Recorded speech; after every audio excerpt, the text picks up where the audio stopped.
എല്ലാവർക്കും നമസ്കാരം. ഇന്ന് നമ്മളൊരു ചുരിദാർ ടോപ്പാണ് കട്ട് ചെയ്യുന്നത്. ഒരു യൂണിഫോമാണ്. ഈ മെഷർമെൻറ്റിൽ നമുക്കൊരു ചുരിദാർ കട്ട് ചെയ്യുന്ന രീതിയാണ് ഇന്നത്തെ ക്ലാസ് പഠിപ്പിക്കുന്നത്.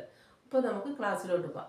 ഓക്കെ, ചുരിദാറിൻ്റെ അളവെടുക്കുന്നത് ഈ ഷോൾഡർ മുതൽ നമ്മൾ ഇഞ്ച് നമ്പറില്ലേ 1, 2 ആ വിളിച്ചിട്ട് നമുക്ക് എവിടം വരെ ഇറക്കം വേണോ അവിടം വരെയുള്ള ഇറക്കം പിടിക്കുക.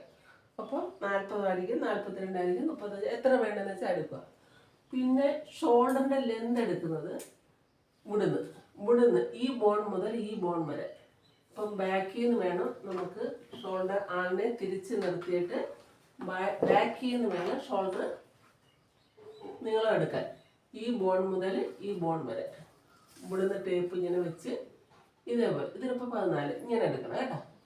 നമ്മുടെ ഈ ജോയിൻ്റ് ഇല്ലേ, ഈ ജോയിൻ്റ് വരെ ഉള്ള നീളം കറക്റ്റായിട്ട്. ബോഡിയിൽ നിന്നായാലും ആ രണ്ട് ബോൺ തമ്മിൽ നീളം നോക്കണം. അങ്ങനെയാണ് ഷോൾഡറിൻ്റെ നീളം നോക്കുന്നത്. അത് കഴിഞ്ഞതിന് ശേഷം നമ്മളിപ്പോൾ ഷോൾഡർ എടുത്തു, ഇറക്കം എടുത്തു. ഇനി നമുക്ക് എന്താ വേണ്ടേ? ചെസ്റ്റ് വണ്ണം എടുക്കണം. ചെസ്റ്റ് വണ്ണം വേണ്ട, ഈ അളവിൽ നിന്ന് എടുക്കുമ്പോൾ ഈ ജോയിൻ്റ് മുതൽ ഈ ജോയിൻ്റ് വരെ, ഈ ജോയിൻ്റ് മുതൽ ഈ ജോയിൻ്റ് വരെ ടേപ്പ് ഇവിടെ വെച്ചതിന് ശേഷം ഇങ്ങനെ കറക്റ്റായിട്ട് ടേപ്പ് തുണി കൂടെ ഇങ്ങനെ പിടിച്ച് ഇങ്ങനെ എടുക്കണം. ആ നീളം ചെസ്റ്റ് വേണം എടുക്കണം. പിന്നെ വേസ്റ്റ് ഭാഗത്തെ നീളം നോക്കണം. അതായത് ഷോൾഡറിൻ്റെ നമ്മൾ ഈ വയറിൻ്റെ ഭാഗം ഇങ്ങനെ ഒതുങ്ങി കിടക്കുമല്ലേ, അവിടെ നിന്ന് വരെ ലെന്ത് 14.5 ഷോൾഡർ വേസ്റ്റ് ഭാഗത്തെ ലെന്ത്.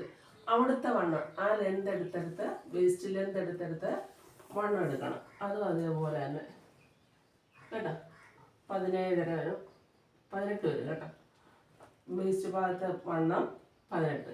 ഈ 18 ഫ്രണ്ടിൽ ഒരു ഭാഗത്താണ്, ബാക്കും ഫ്രണ്ടും കൂടെ വരുമ്പോൾ അതിൻ്റെ ഇരട്ടി എടുക്കണം. അതുപോലെ ചെസ്റ്റും അതേപോലെ തന്നെ ബാക്കും ഫ്രണ്ടും കൂടെ വരുമ്പോൾ അതിൻ്റെ ഇരട്ടി എടുക്കണം. ഇതിന് അമ്പർല ആയതുകൊണ്ട് നമുക്ക് സ്ലിറ്റിൻ്റെ ഭാഗം ഇല്ല. എന്നാലും കട്ടിങ്ങിൽ നമുക്കൊന്ന് നോക്കണം. കട്ടിങ്ങിൽ ഞാനത് പറഞ്ഞുതരാം. സ്ലിറ്റിൻ്റെ ലെന്ത് കണ്ടതിന് ശേഷം അവിടുത്തെ വണ്ണം മാർക്ക് ചെയ്തതിന് ശേഷം ഒന്ന് കൂട്ടി അമ്പർല ഷേപ്പിൽ എടുക്കണം. കാരണം സ്ലിറ്റ് വരുവാണെങ്കിൽ അതിൻ്റെ കട്ടിങ് വേറെയാണ്. അപ്പോൾ ആ കട്ട് ചെയ്യുമ്പോൾ നിങ്ങൾക്കത് വ്യക്തമാക്കാം കേട്ടോ. ഓക്കെ, നമുക്ക് കട്ടിങ്ങിലോട്ട്